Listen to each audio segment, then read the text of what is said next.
Alors, petite vidéo pour entrer dans Shirshasana, la posture sur la tête.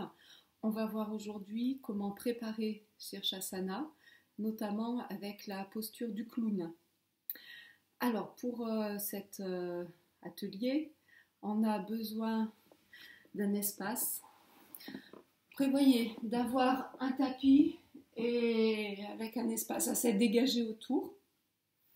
Et puis, un tapis peut-être un peu plus épais que d'habitude. Bon, moi j'ai un tapis un peu spécial. Si vous n'avez pas ça, vous pouvez tout simplement prendre votre tapis habituel et puis dessous peut-être lui mettre un petit plaid ou quelque chose pour que ce soit un tout petit peu plus épais. Et on va commencer sur le tapis. Faire Shirshasana, la posture sur la tête.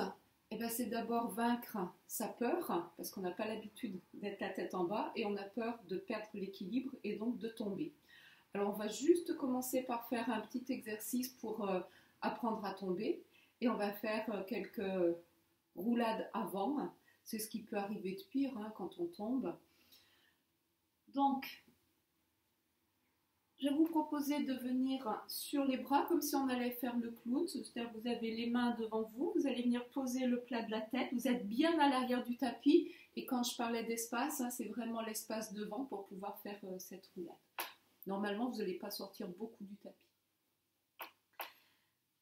Les mains bien à plat sur le haut de la tête et on fait comme si on voulait rentrer dans le clown, c'est-à-dire comme si on avançait les jambes. Et puis ici, au lieu de rester en équilibre, on va rouler sur la tête. Alors rouler sur la tête, ça suppose de bien arrondir les cervicales et le dos. Ok, on peut en refaire une. On est sur le plat de la tête, on a levé les jambes et on perd l'équilibre et on roule. Allez, une troisième pour bien ressentir que si on perd l'équilibre, on enroule la nuque, on enroule le dos et ça se transforme juste en roulade avant.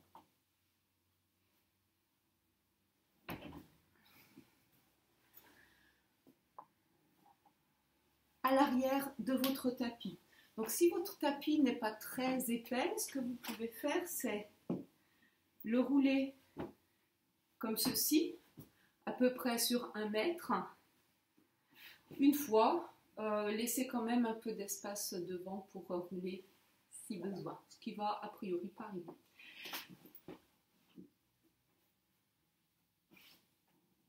Vous êtes maintenant à l'arrière de votre tapis et on va donc commencer par le clown.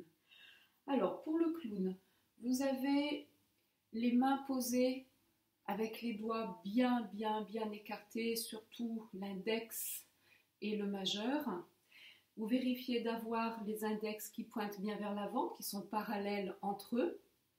Les mains sont écartées de la largeur des épaules, c'est-à-dire qu'elles sont sous les épaules, à la fois en termes de distance entre elles, et aussi à la planche, c'est-à-dire que vous n'êtes pas à l'avant ou à l'arrière, mais bien pile au-dessus. Une fois que vous avez bien positionné vos mains, vous allez venir positionner la tête.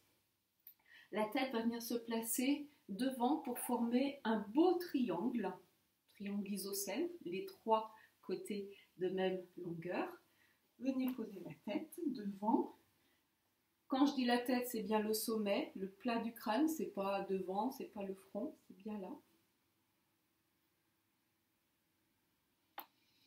Ici, vérifiez que vous avez bien gardé l'alignement du coude avec le poignet. Et vos avant-bras sont bien parallèles, ils ne partent pas sur les côtés. D'ici, vous allez pouvoir crocheter les orteils et lever les genoux pour tendre les jambes.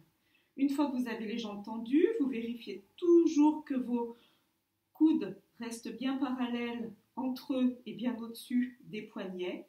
Vous avez de la force dans les paumes des mains et vous avancez à petits pas tranquilles, les pieds en direction des mains. Et puis vous allez être suffisamment proche pour pouvoir poser les genoux sur les coudes. Vous allez trouver une sorte de petit creux qui permet de poser, de bien caler le genou sur les coudes. Ben voilà, d'ici vous êtes déjà presque dans le clown. Il va falloir travailler un peu l'équilibre. Et vous allez lever les orteils du pied droit de quelques centimètres, sentir l'équilibre, pareil à gauche.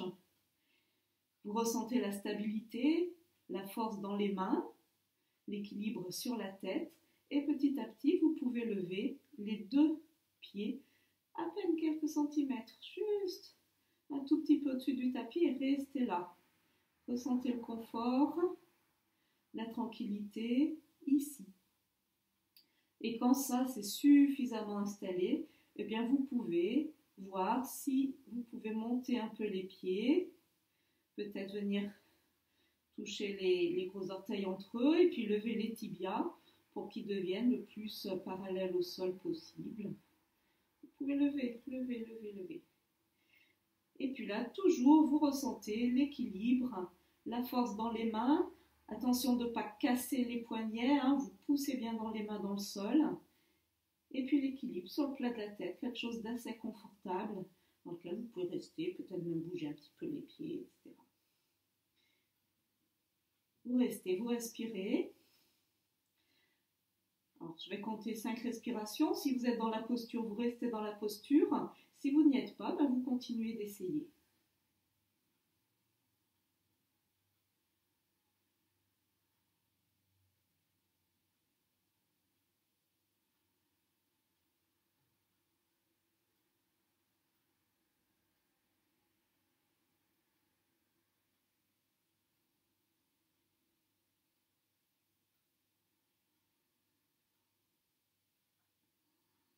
Voilà, vous voyez qu'en fait, je crois que personne n'a dû faire de roulade avant. On pose les pieds, on est tranquille.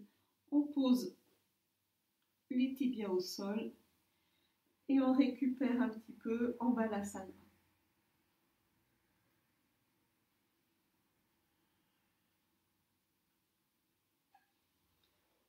Pas trop longtemps, on fera la contre-posture après, à la fin de l'atelier.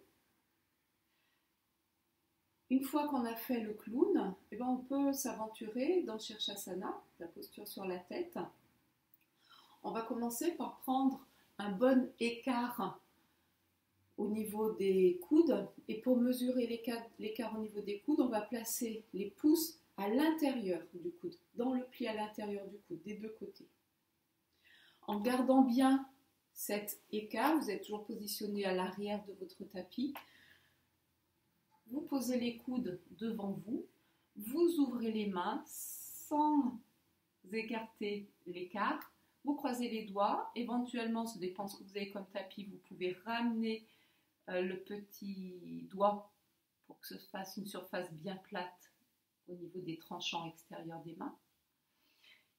Vous ouvrez et vous allez venir poser toujours le plat de la tête, hein, pas le devant de la tête, mais bien le plat de la tête entre les mains. Les pouces forment un appui au niveau de l'arrière de la tête. On peut ici dégager un petit peu la chair des bras en faisant une sorte de petit mouvement comme ça pour bien être sûr, pour mettre la chair des bras un peu sur l'extérieur. Mais on vérifie bien toujours l'alignement.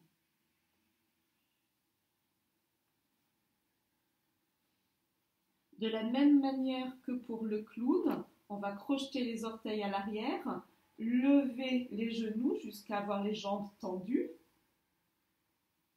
et avancer à tout petit pas vers l'avant jusqu'à avoir le dos le plus droit possible et de ce fait, les pieds qui commencent à ne plus toucher le sol, qui se lèvent quasiment tout seuls.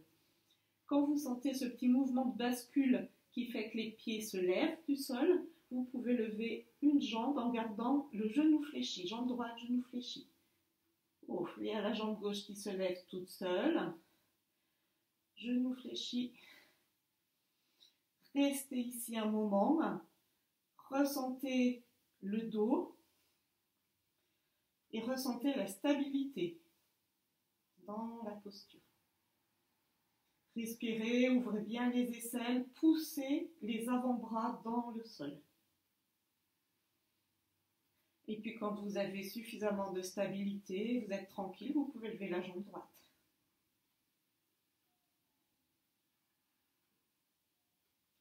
Et la gauche.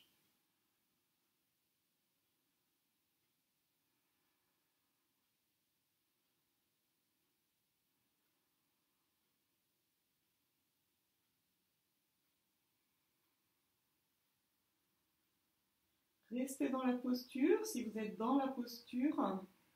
Sinon, faites des essais tranquillement.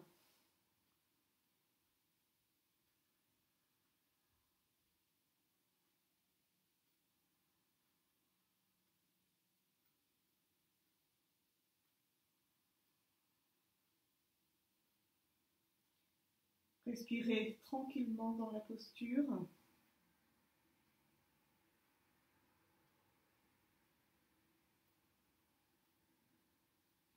Et surtout, on va redescendre de la même manière que l'on est monté, en fléchissant la jambe droite, puis la jambe gauche.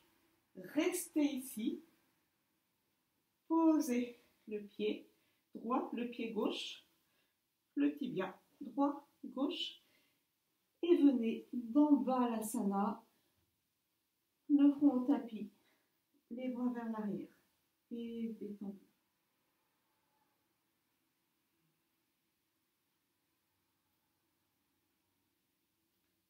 Si vous êtes resté 5 respirations dans Shirshasana, restez 10 respirations dans Balasana.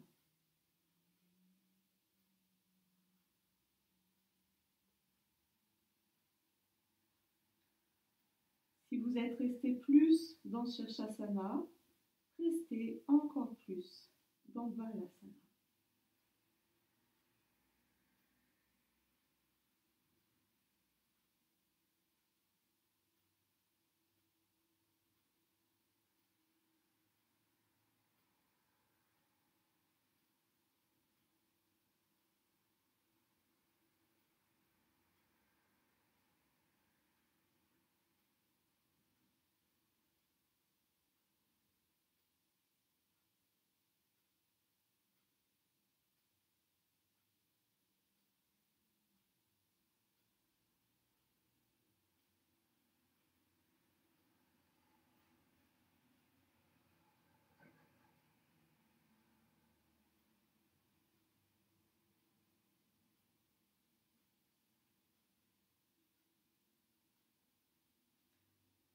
Vous pouvez ici, comme dans Shirshasana, porter votre attention au niveau de sa Sahasrara chakra, le chakra coronal.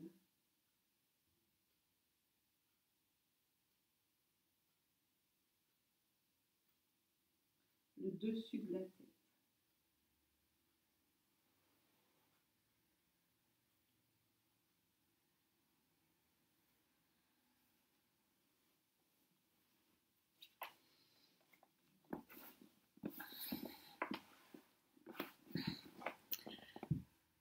Bonne pratique de Shirshasana.